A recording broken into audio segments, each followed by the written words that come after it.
ụlọ chanel anyị ọzọ.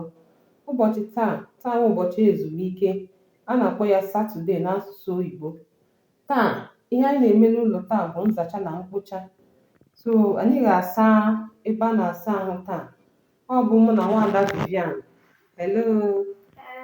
Anyị na Nwada Vivian ga-asa ụlọ mposi taa. Tupu anyị ebido zawa ụlọ mposi, anyị chọrọ ịkọwatara ụlọ ọtụtụ ihe unu nwere ike ịfụ na ụlọ mposi. N'ebe m ga-ebido gba ka m bido na nke a dị n'elu. Nke a dị n'elu a na-akpọ ya tishu n'asụsụ bekee. A na-akpọ ya tishu n'asụsụ bekee, mana olu Igbo anyị na-akpọ ya, mana Igbo anyị na-akpọ ya akwụkwọ mposi. That's mposi means toilet. Ekwe nke bụ mposi. Mposi is toilet. So akwụkwọ mposi wụ akwụkwọ eji eficha ike ma agacha mposi. Ọ ya wụ akwụkwọ mposi. So ka amatago aha nke a. Tissue paper in Igbo language bụ akwụkwọ mposi. Then toilet ka a na-akpọ mposi.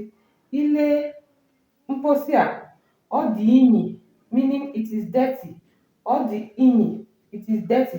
So anyị ga-asa ya mmiri. Anyị ga-asa ya mmiri means we are going to wash it ka ọ dị ọcha. Lekọcha akụkụ ya niile, ebe niile dịchara unyi. So anyị ga-asa ya. So ihe anyị ga-eji asa ya ka m kpọchara gị ya. Nke mbụ anyị ga-eji bụ detergent. Detergent ihe a na-akpọ ya na Igbo bụ ncha ntụ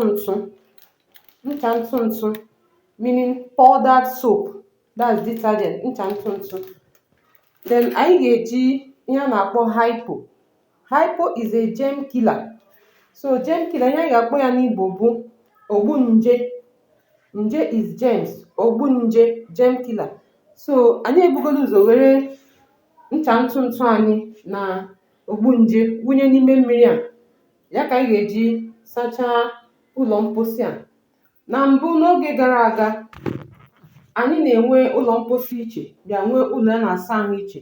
Kama n'oge ugbu a, oge ịntanetị a, ha na-anọkọtazi ọnụ. So ebe a wụ ụlọ mposi bụrụkwa ụlọ nsa ahụ. Ọ ya mere ị ga-eji fụ ebe anyị dosara ogbo is sponge. Ebe anyị dosara ogbo. Then nke a bụ opi nsa ahụ. Opi nsa ahụ ya ka a na-akpọ shawa. So opi nsa ahụ. Then ọzọ anyị nwekwara ebe a bụ pọmpụ. Ọ bụrụ na shawa agaghị agba, i were pọmpụ gbanye mmiri na roba saa ahụ gị. So ebe a ka mmiri eji asa ahụ ga-esi apụ n'ala ebe a. So ihe ebe a ji bụrụ ụlọ mposi na ụlọ nsa. So ihe ọzọ chọrọ iji ụlọ bụ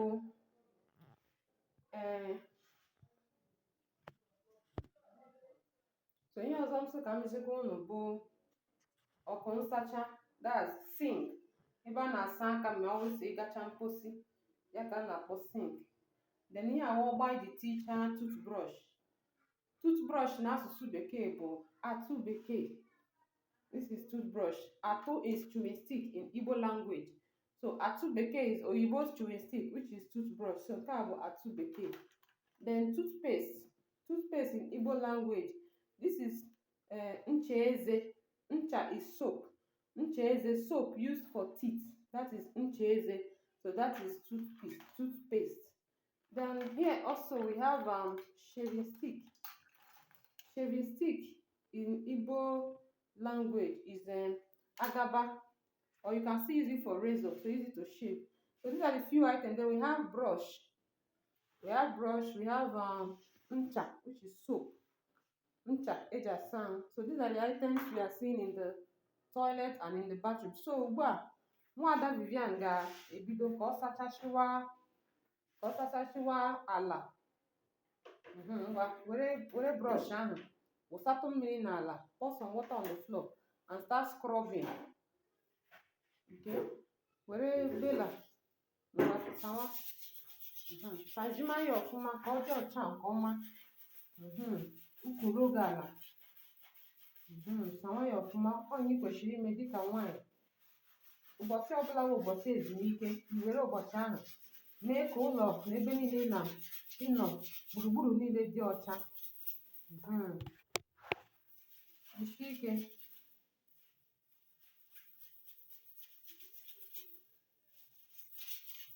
Ndewo. One that Bishike. Anybody that is working, you greet the person. Jisike n'ọrụ means ndewo, jisike n'ọrụ. So she's working hard. So we are telling her well done. Continue. Alright guys, till we come your way next time. Keep watching, keep sharing. Bye bye.